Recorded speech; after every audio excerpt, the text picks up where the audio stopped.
concentré et tu perds facilement ton attention. Veux-tu savoir d'où provient le problème et comment on peut y remédier?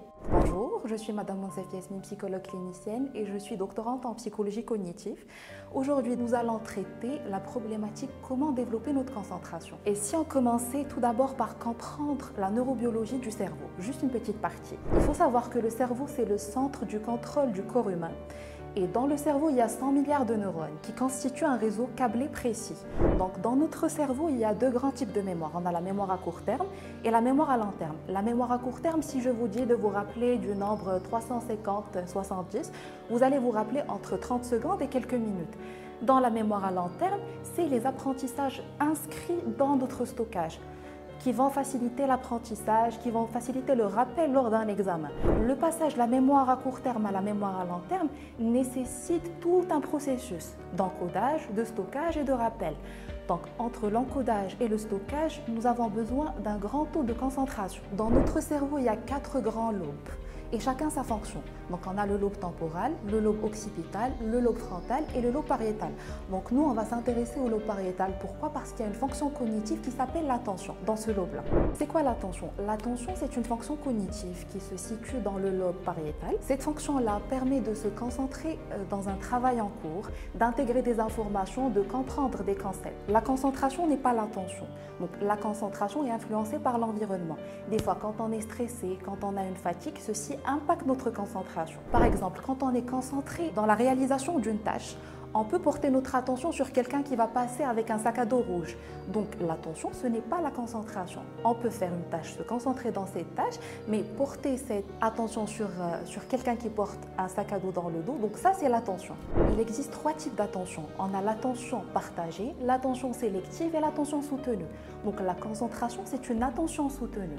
L'attention soutenue, c'est la concentration qu'on porte dans une tâche à long terme. Par exemple, copier un cours depuis un tableau. Donc ça nécessite plus de concentration parce que c'est sur une longue durée. Pour résumer, la concentration est une attention soutenue qui nous permet de rassembler notre énergie et de se focaliser sur un seul support. Alors, voici 13 points pour optimiser votre concentration. Le premier point, c'est nécessaire de faire des pauses lors de la réalisation d'une tâche. Donc, plusieurs études ont démontré que notre taux maximal de concentration est de 25 minutes, d'où l'importance de marquer des pauses afin de ressourcer notre énergie et avoir plus de chances de se concentrer. Le deuxième point, stimulez votre cerveau à l'aide d'une récapitulation ou un résumé. À chaque fois que vous réalisez une tâche, faites un résumé afin que vous optimisez votre concentration. Le troisième point, évitez les distractions. Asseyez-vous sur votre bureau. Donc le lit, ce n'est pas un endroit d'apprentissage. Asseyez-vous dans un endroit où il y a une très bonne luminosité, sans bruit et surtout adoptez une bonne posture dans le bureau. Alors le quatrième point, fixez un seul objectif. Faites une chose à la fois. On peut peut-être être sur notre téléphone et faire en même temps une tâche et faire une autre tâche. Non, ce n'est pas une bonne concentration. Le cinquième point, c'est de favoriser une bonne qualité de sommeil. Donc dans la norme, un enfant dort entre 8 et 10 heures de sommeil, un adolescent aussi. Pour les adultes, entre 8 et 9 heures de sommeil. Donc, s'il vous plaît, dormez bien. Sixième point, favorisez une bonne qualité d'alimentation. Surtout les aliments où il y a beaucoup de vitamines et surtout l'oméga 3 parce qu'il favorise la concentration. Le septième point, fixez un bon horaire de travail où vous serez le plus réceptif. Des recherches ont démontré que le matin, notre cerveau est plus réceptif que le soir.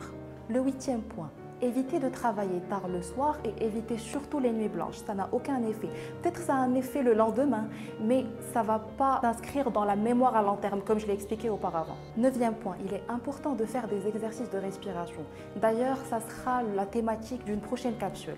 Dixième point, minimiser l'utilisation du téléphone, surtout lors de la réalisation d'une tâche. Onzième point, il est vrai que des fois on est distrait, on n'a pas envie de faire cet effort cognitif de se concentrer, donc ça serait bien de mettre en place des aménagements. Par exemple, prise de notes, qui est très intéressant, et aussi utiliser l'enregistreur vocal, car par la suite à la maison, vous serez plus apte à le réécouter et à prendre plus de notes. Le 12e point, surtout ne vous découragez pas, c'est avec la persévérance qu'on réussit. Donc je vais vous donner 2 exercices. Le premier exercice pour développer votre concentration, c'est faites un chronomètre. Par exemple, si aujourd'hui je me concentre 5 minutes, demain je vais me concentrer 10, après 15, jusqu'à ce que je vais arriver à 25 minutes où je vais optimiser plus une pause par la suite. Ça pour le premier exercice.